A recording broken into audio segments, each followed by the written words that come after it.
അസ്സലാമു അലൈക്കും. നമസ്കാരം. ഇന്ന് മെറിൻഡ വെച്ചിട്ടുള്ള ഒരു കേക്കാണ് ചെയ്യുന്നത്. ഒരു വെറൈറ്റി കേക്കാണിത്. നല്ല സോഫ്റ്റും നല്ല ടേസ്റ്റുമാണിത് കഴിക്കാനായിട്ട്. അതിൻ്റെ ഇൻഗ്രീഡിയൻസ് നോക്കാം. അതിന് 2.25 കപ്പ് മൈദ, 1/2 table spoon vanilla sugar, 1 table spoon baking powder, ഒരു നുള്ളുപ്പ്. ഇതെല്ലാം കൂടെ നല്ലതായിട്ട് അരിച്ചെടുക്കണം. വാനില ഷുഗറിന് പകരം വാനില എസൻസ് ചേർക്കാം. അത് മുട്ട ബീറ്റ് ചെയ്യുമ്പം ചേർക്കാം. ഇനി 4 മുട്ട എടുത്തിട്ടുണ്ട്. അതിൻ്റെ എഗ് വൈറ്റും യോക്കും വേർതിരിച്ചെടുക്കണം. മുട്ടയുടെ തുമ്പിങ്ങനെ പൊട്ടിച്ചിട്ട് വൈറ്റ് ഇങ്ങനെ വേർതിരിച്ചെടുക്കാം. യോക്ക് മാറ്റിയെടുക്കാം. ഇനി എഗ് വൈറ്റ് നല്ല സ്റ്റിഫായിട്ടൊന്ന് ബീറ്റ് ചെയ്തെടുക്കണം. നന്നായിട്ട് ബീറ്റ് ചെയ്തുകൊണ്ട് ഇതുപോലെ പാത്രം കമഴ്ത്തിയാലൊന്നും പോകാത്ത വിധത്തിൽ ബീറ്റാക്കി എടുക്കണം. അതിനെ ഒന്ന് മാറ്റി വെക്കാം.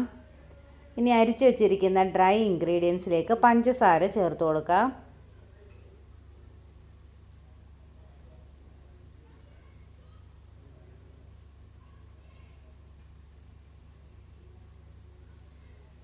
ഇനി എടുത്ത് വെച്ചേക്കുന്ന എഗ് യോക്കിലേക്ക് ഈ ഡ്രൈ ഇൻഗ്രീഡിയൻസ് ഫുള്ളായിട്ടും ചേർത്ത് കൊടുക്കണം.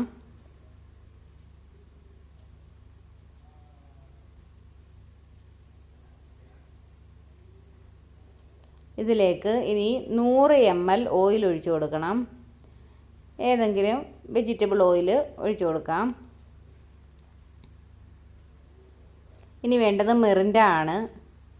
മിറിൻഡ 200 ml മിറിൻഡ ഒഴിച്ചു കൊടുക്കണം.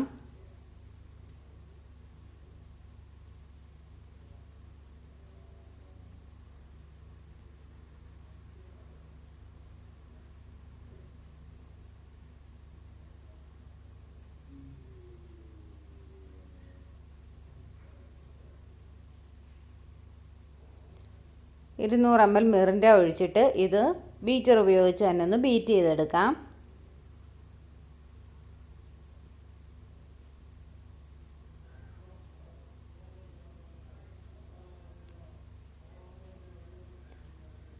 ബീറ്റർ ഉപയോഗിച്ചൊന്ന് മിക്സ് ആക്കിയതിന് ശേഷം എഗ് വൈറ്റ് ചേർത്തതൊന്ന് ഫോൾഡ് ചെയ്തെടുക്കണം.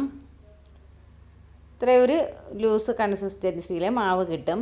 ഇനി ഒരു പാനിൽ ഓയിൽ തേച്ച് വെച്ചിട്ടുണ്ട്. ഒരു ബട്ടർ പേപ്പറും ഇട്ടിട്ടുണ്ട്. ബട്ടർ പേപ്പർ ഇല്ലെങ്കിൽ ഓയിൽ മാത്രം സ്പ്രെഡ് ചെയ്ത് കൊടുത്താൽ മതി.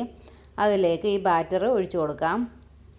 ഓവൻ പ്രീഹീറ്റ് ചെയ്ത് വെച്ചിട്ടുണ്ട് 10 മിനിറ്റ്. ഓവനിലില്ലെങ്കിൽ ഇത് പ്രഷർ കുക്കറിലോ പാനിലോ ചെയ്തെടുക്കാം. ഓവനിൽ ഇത് 45 മിനിറ്റ് 180 ഡിഗ്രിയിൽ ബേക്ക് ചെയ്തെടുക്കണം. ബാറ്റർ ഇതിൽ ഫുള്ളായിട്ട് ഒഴിച്ചു കൊടുത്തിട്ടുണ്ട്. ഇനി ഇത് നല്ലതുപോലെ ഒന്ന് ടാപ്പ് ചെയ്ത് കൊടുക്കണം. അങ്ങനെ ഓവനിൽ 45 മിനിറ്റ് ബേക്ക് ചെയ്ത കേക്കാണിത്.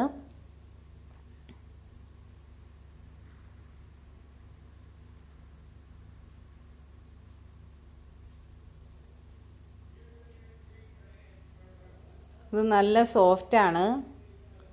മിറിൻഡയൊക്കെ ചേർത്തുകൊണ്ട് ഇത് നല്ല ടേസ്റ്റുമാണ്. ഒരു വെറൈറ്റി ടേസ്റ്റാണ്. എല്ലാവരും ഇത് ട്രൈ ചെയ്ത് നോക്കണം.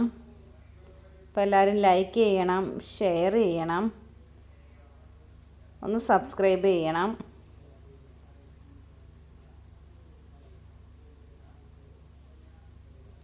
Thanks for watching.